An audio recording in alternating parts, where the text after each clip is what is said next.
Still, that was such an anticlimax match, wasn't it, Craig? I think the whole day was an anticlimax. Like, not. I remember the last game of the seasons being eventful, like lots of twists and turns and things happening. And they're pretty much straightforward standard today, weren't it? It was just like, It was just you could see what was happening from literally the first few minutes.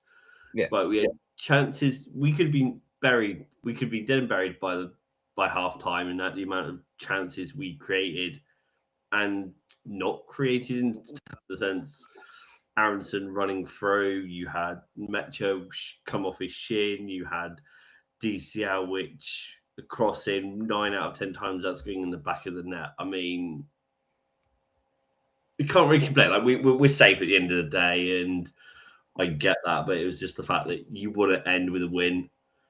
But what are your well, thoughts, Greg? I, from the very first chance, like which was right at the beginning of the game, when Aronson's clean through, what a run! And as soon as he slowed, like he stopped, that's 1-on-1. Any other game, any other player, that's 1-on-1. Even Aronson, that's 1-on-1. But he just stopped, and I thought, right, here we go. We're not even going to try in this game. We are on the beach. Everybody, it's just like it just felt like one of them games where we're not even trying, and we had 3-4 chances to go 3-0 up, 4-0 up. And like you said, Metcha off his shin, DCL easy chance. It's all like all those missed opportunities is like the Leeds when we were struggling. Like that they're the chances we were missing when we were struggling. But we've been in decent form, and yeah, you could just tell today. We're safe and there were no to play for, but it felt like we were giving them a helping hand. Like we were putting the plate in front of them and saying, "Eat it." But they weren't taking the bait. Even their second goal, you had it literally like I can't remember who it was. Just gave the ball away, through ball. Pascal, throughout the majority of the season, he would have got that ball and he would have taken it, defended well, put a side tackle in, but he just seemed a bit slow. Then the build up for the third goal with the missed pass back, and I'm like thinking, that is a simple pass, but yet you just pass it straight to Callum Wilson, who the only reason why he didn't score then is because Darlow made a decent save and fair play that third goal. Beautiful goal. I'm not going to take anything away from that. But even Tati's first goal, you knew it was coming. There was times Well, when if you want to break down their goals, the first goal, there was no challenge for it. Like you got Rodon that wins every header, like known to man coming in that box. Beal that does the same, and nobody challenged for that ball, and it just dropped perfectly for him. He didn't even have to jump much to head it in, and then like you said, that misplaced pass for the third goal. Well, not for the third goal, but that misplaced pass that led to the corner. It's that doesn't happen no. in a normal game. I've never ever seen Leeds play that pass back to the keeper from that position when there's a striker lurking around. We don't do it because the thing is, Farker is so conservative; he wouldn't let that happen. I think, yeah, well, yes, it may have been like we were on the beach and we didn't care and all of that. Whether or not that's true or not, like, I'm a Leeds fan at the end of the day. I want Leeds to be winning every single game, Yeah, regardless. exactly. And I knew what this meant. Obviously, if West Ham win, Spurs lost, they would have got relegated. I understand that, but obviously Spurs won. They were winning in the first half anyway. So Yeah. why not just go out and play your game, regardless if you aren't playing up to scratch or you're on holiday and stuff. Surely DCL had a point to prove. He didn't get taken to the World Cup. You should have been burying that chance in the first half. And it's little things, and it's Well, I mean, like I say, first and foremost, yes, we're Leeds fans, and I want Leeds to win every game. I want them to be ruthless and just go out and win. I don't care about the sentiment or the what anybody else wants. I want Leeds to get 3 points. So whether that means West Ham lose and don't have a chance, regardless of what Tottenham do, that's down to them. They should have played better over the course of the season. But the fact that it's like I'm not going to judge any player or like how we've played today. I'm not going to say we've played rubbish. I'm not angry at it because I know that's not Leeds. I know that's not how we've been playing, especially over the last like 6-7 months. It's out of character, and you can just tell. And if conspiracy to theory, if that's something that's going on in like the league terms where they want certain things to happen, just so it makes things maybe a little bit tastier or whatever, then if they're involved in something like that, if that's how it is, then football's lost its its identity if that's the case. Because like you say, I want Leeds to just go out and get 3 points and that's it. I don't care what the opposition's fate is from that. I just want Leeds to get 3 points. Yeah, I mean, so do I. I mean, we could have got 50 points. I mean, yeah, it would have taken us up 2 points, which I think is about £7 million, give or take, depending on what you hear. Everyone says it's 3 million, 3.5 million, whichever it is. That's money that we can use next year to improve this squad. And I think we saw it today when certain players are probably going to be out the door, which we will talk upon either at the end of this episode or on another episode when we do our keep, loan, and sell. Yeah. I mean, there are a lot of improvements needed. I mean, yes, fair enough. Like you look at the teams that have come up and you think, oh, well, that's fine. We'll be ahead of these three teams. But look at us, for example. We spent well to fight in the league. We stayed up. You look at Sunderland, who have got European football. Fair play to them. Hats off. Congratulations.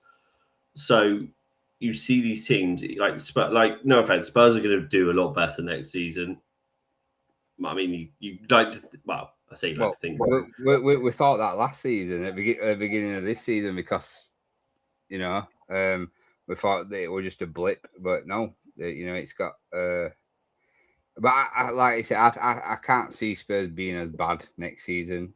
Not with De Zerbi there, and maybe if they'll back him in summer, and he implements the way that he likes to play, so they should do a lot better next season. But yeah, there's two comments here saying they did not look in any way interested today at all, just fulfilled the fixture. Yeah, I agree, and yes, we should be played to win. And the 49ers needs to give Farker what he wants. I completely agree with you. Well, yesterday wasn't the best, but I mean, talking about the game, back to the game. I mean, the starting lineup, it wouldn't expect anything less from him. Like, let's be honest, that is the lineup you'd play if you wanted to win the game. But if we talk about individuals, mate, sorry, you're about to say something then. Yeah, I was just going to say, like, the other thing that I thought during the game is that it could be a case that it's last game of the season. We've got nothing to play for, and you don't want to be getting injuries. People that are going to the World Cup don't want to be getting injuries, and so you're probably not going to put everything into it because you want to come out of that game like pretty much unscathed. So they'll be going on holiday, they'll be celebrating. Some will be going to the World Cup. You don't want to be carrying an injury. So I guess there's that element into it, but it's just they're not excuses. They're just I'm more disappointed though, because I think Arsenal are the only team that have actually battered us by this scoreline or more. Yeah, no other team have beat us by like 1 or 2 goals. That's why That's why if West Ham beat us 1-0 and it were a pretty even game, it'd have been more realistic. Getting beat 3-0, like it doesn't ring true to the thing. That's why it's either we've let them win, which I think we have, and then or it's just down to probably we just don't want to get any injuries. And for people obviously like you just touched on, the people that be going, we put them in the shop window a little bit, give them a bit of play time, and then but you don't want to get in, you don't want to be picking up knocks, do you? So let's get on to players then, mate. What did you make of Darlow then? well, Up until that point, I didn't think he was bad, but like I said, hard to judge because you don't know what the mentality was. But I'm going to rate these on how many sun lounges I'm going to give them rather than out of 10 because how much I think that they were on the beach, and I think Darlow were probably maybe 5 out of 10 on the beach. I think he was the only one that really actually tried for us. That's what I'm saying. 5 out of 10 on the beach. This is rated how far on the beach they are. So I thought he were like midway. He were all right, but not. He weren't on the sand yet. I give him 7 out of 10. So that's what 3 on the bench, 3 on the beach. Yeah. Right then. What about Rodon, mate? Rodon, yeah, I thought, yeah, he were another one that looked pretty good today. I thought probably, in fact, I'd probably say Rodon probably one of the better players. I liked seeing him bomb down that right wing and trying to beat Somerville for pace, and won a couple of headers. So say maybe 4 sun lounges. So a 6 then. Yeah. I'm going to give him 6.5. So whatever that is, minus 10. What about Bijol next, mate? I thought Bijol were good as well. I'll give him a 4 sun lounges. So for those that aren't catching on, Craig has rated them the opposite way of being on the beach, or in his case, on the sun lounges. So that's a 6 for Bijol. I agree with you on that one. What about Pascal next? Pascal, you're definitely on the beach. I mean, he was laid down, wasn't he? At one point. So yeah, I think he were a good 7 sun lounges. That's being generous, mate. But yeah, he was definitely his worst game all season. And I've backed him time and time again this season. But yeah, 5 out of 10. What about Bogle next, mate? I'm not going to be too harsh on Bogle because he just come back from injury and nearly scored a worldie, didn't he? If that had been between the sticks, so I'll give him 5 sun lounges. I'm going to agree with you on that one. What about Justin, mate? I think Justin, he kind of is too honest, isn't he? He's a too honest of a player. I'll give him 5 sun lounges as well. I agree with you on 5 as well. I thought, to be fair, I thought they were actually. I'm going to give 5.5 out of 10. I thought they were pretty decent today, going forward and stuff like that. I mean, mix up in the back. I think it was for their third goal. I think it was between Justin and Ampadu. Am I right in thinking that, or was it Pascal and Justin For which goal? for their third goal? Just before the third goal, so just before the corner when the back pass. If anyone actually remembers who... I think it was Ampadu that passed it back. Pretty sure it was Ampadu that passed it. So if anyone remembers who done that pass back, I'm pretty sure he was supposed to be passing it to Justin, but didn't. If it was Ampadu, that is really uncharacteristic of him. But what did you think of Ampadu overall? I'd give him probably 7 sun lounges as well. I don't think he were. I don't think he had, no. I don't think he gave much bite to it today. He still gave a little bit. A little bit, but not much. A little bit of bite. In fact, no. I'll give him 5 sun lounges.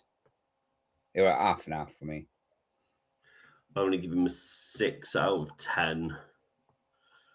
What about, yeah, again, there's a comment here from Russ saying, very tired performance. End of the day, we are Premiership side. That's all that matters.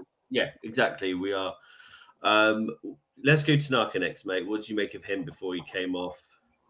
I thought Tanaka was just trying. He did a lot, but there were some tired legs there from Tanaka. You could tell that towards when he came off. So, probably one of the better performers. Maybe 4 sun lounges. So 6. Yeah. Okay, I know we were going to keep this until the keep burns out. Do you think, and again, if you're listening, watching this back, do you think Tanaka will be here next season or not? That's regardless if Farker's here or not. Craig. No. Okay. Again, chat. Let me know if you agree with that. If you think Tanaka will be here, obviously I know we want him here, but let me know if you think he will still be here. What about Aronson next, mate? What did you rate him today?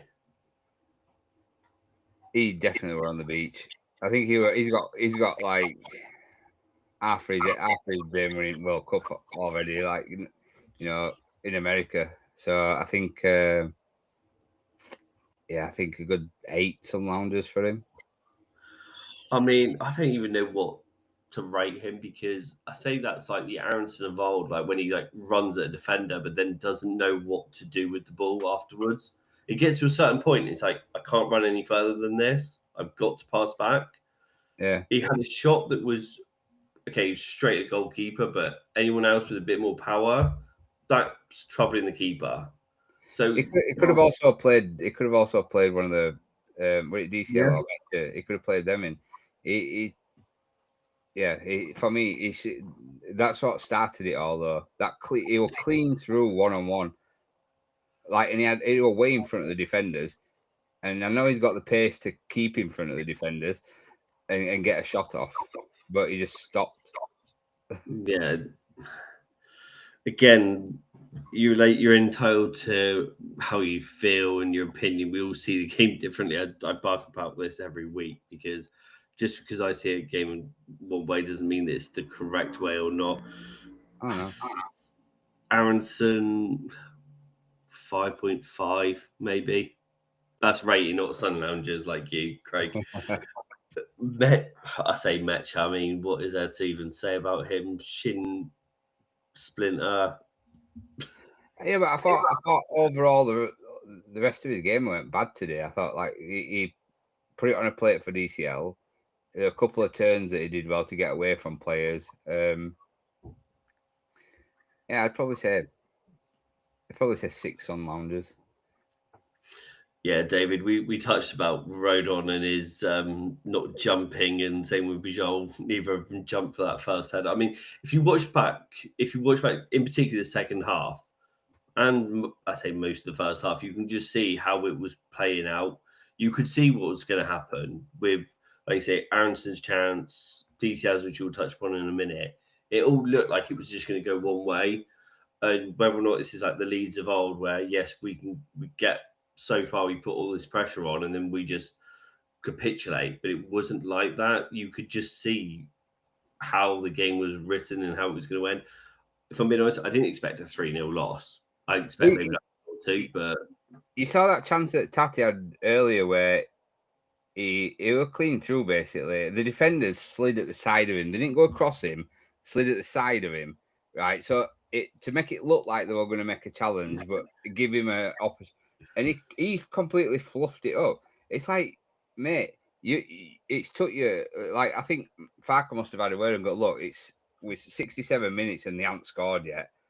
Like, do something to let them score because that's the way that it felt. like, even Darlow, there was a beautiful ball played through to, and it was a beautiful ball played through towards Somerville, and Somerville was just waiting for Darlow to go down, but he just stood up, and any other keeper is putting their hands out to save that, to grab the ball, no matter what, whether or not the player goes over them or not, you grab the ball. He just stood up to him. Okay, the commentators praised him because Somerville was expecting the contact, but it's just the little things.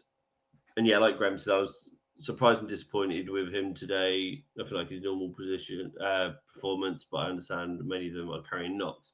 Yeah, well, I understand. Yeah, we are injury. It's the end of the season. We have been playing. I think majority of our games we've outrun majority of the teams we've played, highest in the distance run in the leagues. So yeah, well, I do understand that. It's just it's the last game. You want to go out with a win, but Metro, I'm only going to rate him a 6. But DCL, talking about the miss, majority of the game, he's scoring that. But what, like, I know his hold-up play, but what else does he bring to the team? Well, I've said this before. But super. By the way, like this is super critical of him. He's not a good footballer. Like he's not a bad finisher when he wants to be. When he's got his confidence up, he's not a bad finisher. He can win the ball in the air, but when he's got the ball at his feet, he can't play football. Like he has to lay it off quickly, like one touch, or he's got no control. If he's trying to control that ball with his feet, he's back. Like when he jumps up and lets it bounce off his shins, I don't understand like how he does that. But yeah, he's got no like foot control with the ball. Like he's not very good at running with it. If you watch him, he's not good at running with the ball, and or even taking anyone on. Like trying to if he has to. There were a good example against Brighton where he crossed it. Like he could have got a shot away, but he's not quick enough, and then he pulled it back, and then he like crossed it across the box. It don't look like a footballer, if that makes sense. I know what you mean. But he does hassle defenders. He does. He does put himself about a lot and cause problems. So, like I say, it's been super critical of him. But yeah, he were on the beach as well today. So 7 Sun Loungers. So 7 on the beach for you. Just going to rate him a 6 out of 10. That's fair. Very average performance. But I mean, the subs came on and kind of looked like they wanted something. What about Willie Nonto, mate, and Dan? We'll do those two together. Willie Nonto and Dan James. I didn't really notice him that much.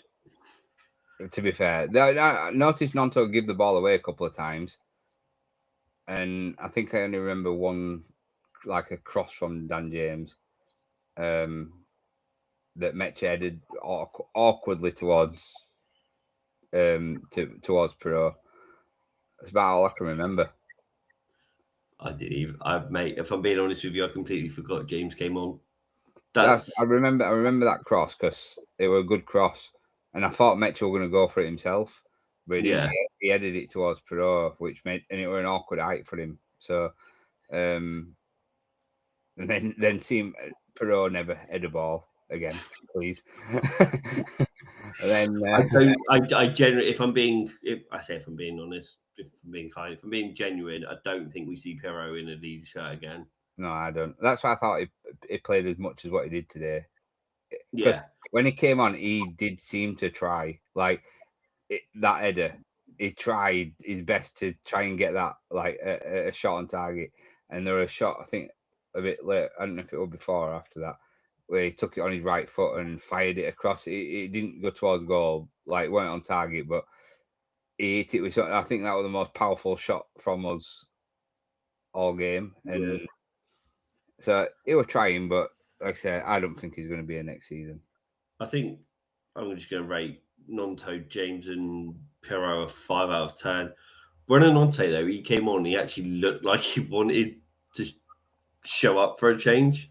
Well, like, yeah, I said to you, didn't I, that I think that he kind of showed a glimpse today of the player that I thought we were going to sign, or that everybody thought we were going to be signing. Yeah. And I mean, if he'd have scored, if he'd have scored, that would have been a right goal.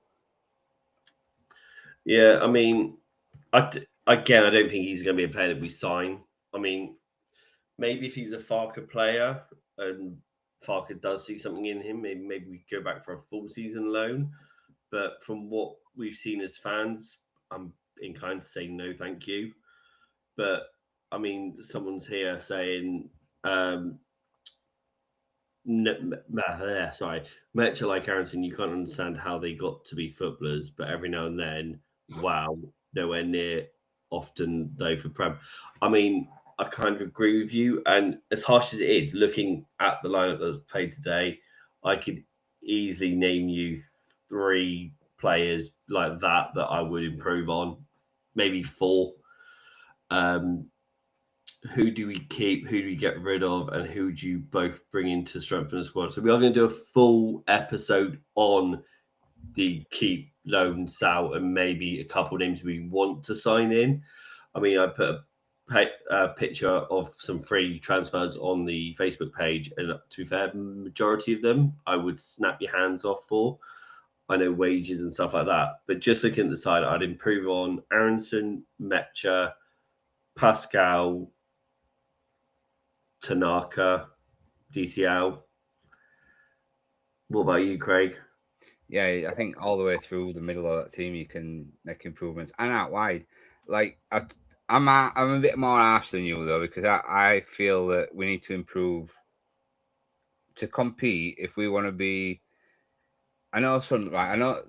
Don't get me wrong. I know Sunderland have got Europe, like Europa League, but I want to be competing. Like I'm talking about improving the players to compete at an higher level than that. If you're going to be super critical, you'd improve on Darlow, you'd improve on Pascal straight away. So therefore, you'd build around Bijol.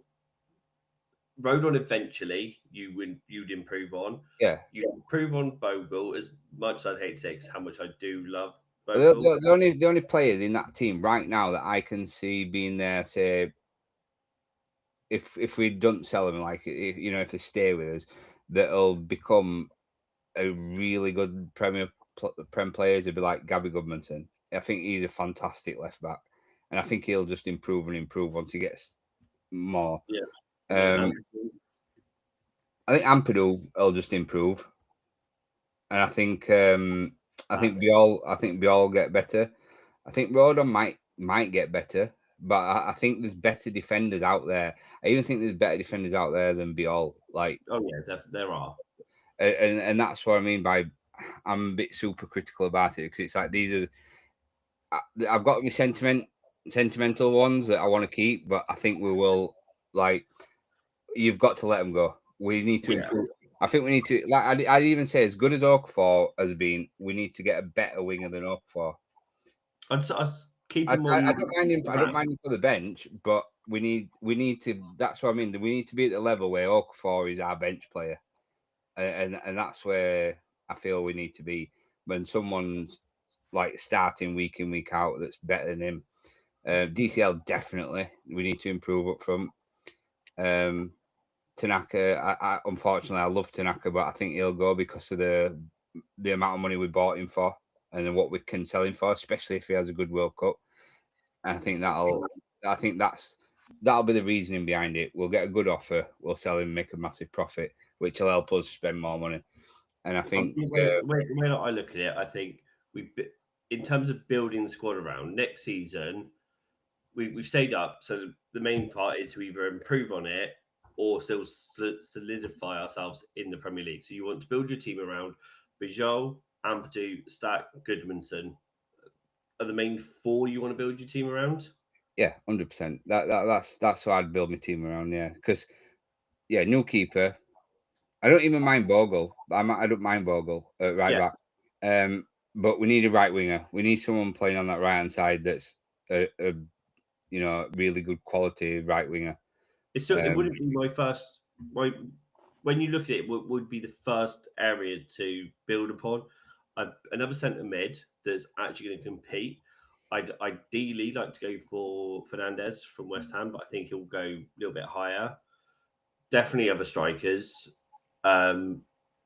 Keeper, but again, when have we ever really had luck with keepers? I know Mellier's been on and off in the past, but he has been good for us. Darlow's been good in patches.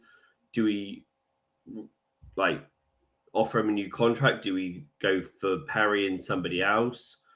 This summer is going to be a lot interesting. There's going to be a lot of rumors, speculations, what's what. So I think when you look back over the season, what I'd look at first is what have we lacked more than anything is goals.